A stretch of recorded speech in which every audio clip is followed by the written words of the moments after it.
નમસ્કાર. આપની કુંડળીમાં બનતા કેટલાક યોગ તેનાથી જાણી શકો છો કે આપને આપના પિતાનો સાથ સહકાર કેટલો મળશે.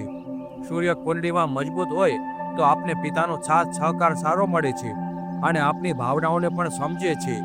સૂર્ય કુંડળીમાં કમજોર હોય તો આપનું પિતા સાથે ઓછું બને છે. વાતમાં મનમોટાવની સ્થિતિ બનતી હોય છે.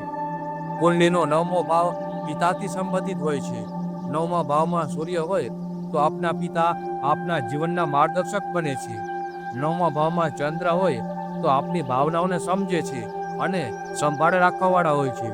9મા ભાવમાં મંગળ હોય તો પિતા શિસ્ત અને નિયમબદ્ધ હોય છે. 9મા ભાવમાં બુધ હોય તો મિત્ર જેવો સંબંધ હોય છે અને આપને વ્યાપાર બિઝનેસમાં મદદ કરે છે.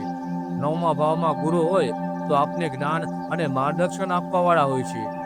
9મા ભાવમાં શુક્ર હોય તો આપના પિતા કલાકાર અને સુખ સમૃદ્ધિ વાળા હોય છે. 9મા ભાવમાં શનિ હોય તો પરંપરાગત રીત રિવાજોથી જોડી રાખવા વાળા હોય છે.